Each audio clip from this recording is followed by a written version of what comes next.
do que aqueles dados diz sobre o conjunto, sobre aquele grupo estudado, ok? Então o que acontece? Para facilitar a visualização, um dos modos de se fazer isso é através de tabelas. As tabelas podem ser utilizadas então para visualizar, e na verdade são bastante utilizadas para isso, uma coisa, ok? E além disso a gente tem uma seguinte observação a ser feita, que diz aí, a tabela deve ser uma forma objetiva de se demonstrar o comportamento de variáveis. Então, reforçando, ratificando o que eu tinha falado, uma forma objetiva, fácil de se visualizar os dados da pesquisa. Então a tabela vai servir para isso. E fala também no slide sobre variáveis. Olha lá, fala aí no final, comportamento de variáveis. Se lembram o que é variáveis, pessoal? Se lembram? É uma característica de interesse da pesquisa. Então as variáveis, variável para a gente na estatística é uma característica de interesse da pesquisa. Então é aquilo que está sendo observado e que pode variar de acordo com o que da tabela é a facilidade em apresentar os dados para que se possa analisar eles. Então, nesse caso aqui, quando a gente verifica uma tabela, e agora a gente já sabe que as tabelas são formas, são meios de apresentar o resultado de uma pesquisa, então, primeira coisa, ao você observar, vai ser o quê? O título. O título, ele tem que dizer exatamente o que aquela tabela vai estar expressando. Qual é o sentido? Para que existe essa tabela? Então, no título vai ter que ser, bom, essa pesquisa é sobre o quê? Nesse caso, se a gente observar, nós vamos verificar que é sobre população. Aqui diz, população do município X nas décadas de 1940 a 1980. Então, nesse caso, quando eu falo de título, tem que dizer sobre o que essa tabela apresenta esses dados, quando ocorreu essa pesquisa, né? Justamente é para você não contestar, quer dizer, quando que esses dados foram organizados e também aonde. Então, o que, quando e onde. Essas três palavras-chave vão ter que estar presentes no título da tabela, porque você tem uma noção geral do que representam esses dados ali. Então, nesse caso, o primeiro momento vai ser o título, que ele vai se encontrar acima dessa tabela. Nessa tabela, nós precisamos observar que nós temos o cabeçalho. Vai ser justamente onde eu tenho a apresentação de uma variável, que nós sabemos também que é a característica de interesse, não um assunto de interesse de estudo. E também temos o total, né? Embora não seja do estudo, mas é uma informação resultante a partir das variáveis. Nesse caso aqui, nós definimos como anos uma questão que é uma característica de interesse. Então, nós estamos colocando 1940, 1950, 60, 70 e 80. Então, nós definimos, chamamos o célula, o casa, né? Cada retângulo, porque uma tabela, se nós observarmos melhor, nada mais é do que um conjunto de linhas, né, com colunas. Então, são os elementos essenciais ao... Algum elemento específico, lá na tabela, algum ponto específico, e as notas, para esclarecer o conteúdo geral da apostila, a gente pode tentar entender as chamadas como uma nota específica, ok?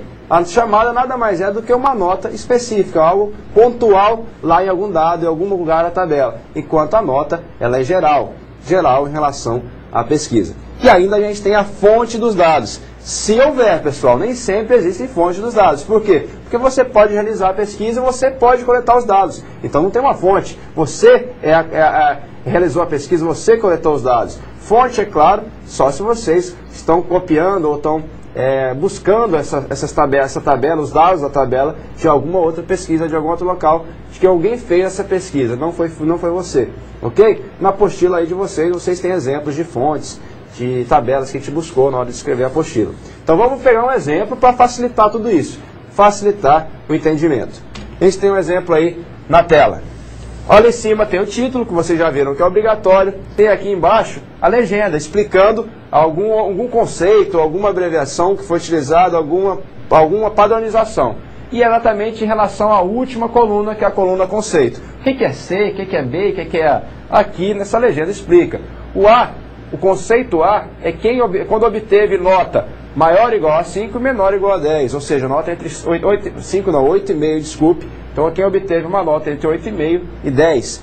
O B, entre 7 e 7,4. C, entre 5 e 7,5. 7,4, desculpe. E assim por diante. Então, está explicando ali na legenda o que é aquele conceito. Então a legenda está explicando essa abreviação, esse que está sendo adotado, ou uma padronização. Embaixo, pessoal, a gente tem aqui a nota. Lembre-se que a nota é referente ao conteúdo geral, um esclarecimento geral em relação à tabela pesquisa. A nota diz: a pesquisa foi realizada entre alunos que tinham 20 e 30 anos. Então, olha só, um esclarecimento geral sobre a pesquisa, somente com alunos entre 20 e 30 anos. O papel onde vai ser apresentado lá a tabela. Então, você está escrevendo, tem o parágrafo normalmente escrevendo. Quando citar a primeira vez a tabela, logo a seguir vem a tabela para ficar uma coisa natural, né? A leitura ser natural e fluir. Então, isso é uma padronização que costuma se fazer logo após a primeira citação, apresentar a tabela. Vamos ver um exemplo. Tem o texto aí em cima, olha só. A tabela simples possui apenas uma variável de entrada. Veja na tabela 5 um exemplo de tabela com entrada simples. E a seguir apresentar a tabela. É o primeiro local que cita a tabela e logo na sequência vem a tabela para fluir, como se fosse fluindo a leitura, sendo uma coisa natural, como se a tabela fizesse parte do texto. Então, a gente começa com esse critério para apresentar a tabela e os dados. Isso num texto. Mas temos outros critérios, outras formas que precisamos saber quais são esses critérios de apresentação dessas tabelas aí, né? Já que a gente já está craque em tabela. O segundo critério é observar se a tabela que nós vamos apresentar nesse documento, ela está dentro da margem ou não, tá? E ela deve ficar dentro da margem e nunca fora. Olha aí, olha no caso dessa tabela e ela segue exatamente a margem que foi definida no texto anterior. Então isso já não pode acontecer, tá? Relembrando, tabela muito extensa, melhor local lá nos anexos. E também observar a questão das margens. A tabela não pode... Critérios. O critério agora é o seguinte, pessoal, em relação ao tamanho da fonte. Vamos acompanhar.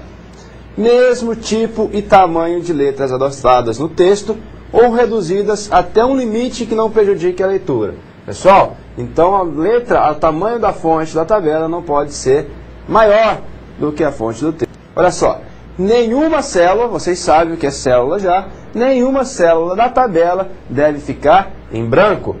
Então, a tabela deve sempre apresentar um número ou sinal, ok? Deve sempre apresentar um número ou sinal. Já é um indício de o que vamos fazer para não deixar a célula em branco, né? Apresentar um número, um sinal, alguma coisa. E aí, o que a gente vai utilizar para não deixar em branco essa célula é o que a gente vê. Ela vai ter um caractere ou vai ter que ter um número.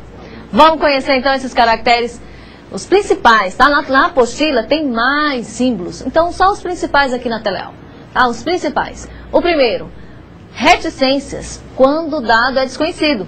Ou seja, eu não sei do valor, eu não sei se são 5 pessoas que moram naquela casa, 10 pessoas, eu não posso colocar lá um valor que não seja o correto. Nesse caso, se coloca reticências, porque você está apresentando um valor desconhecido. O outro, interrogação, quanto a dúvidas, quanto à exatidão do valor numérico. Ou seja, você não tem certeza, você não sabe exatamente se são 3 ou 4 pessoas que estudam naquele colégio. Então, ponto de interrogação. Interrogação porque, olha, não sei exatamente esse valor definido. Além disso, um outro símbolo também muito utilizado é que confirma a veracidade da informação. Nesse caso, é o símbolo do parágrafo. Ok, olha, tenho certeza que aquela informação, ou seja, que são 3 pessoas que estudam naquela escola e assim por diante. Então, você vai estar confirmando a veracidade, ou seja, aquela informação, ela é totalmente verdadeira. E um outro símbolo, que é justamente o X, quando o dado for omitido, por algum motivo qualquer, foi omisso. Imagina aí um dado sigiloso, ou seja, foi omitido, a pessoa não quis apresentar essa informação, tá? Então, não vamos, por exemplo, colocar 0 ou qualquer um outro valor, porque a pessoa omitiu. Então, o mais indicado é colocar o X, ou seja, houve uma omissão na informação, ou seja, na apresentação dessa informação, ok?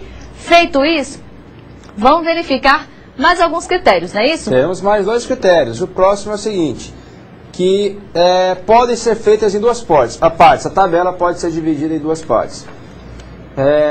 Colocadas lado a lado a tabela, é isso? Colocadas lado a lado quando forem construídas com poucas colunas, isso.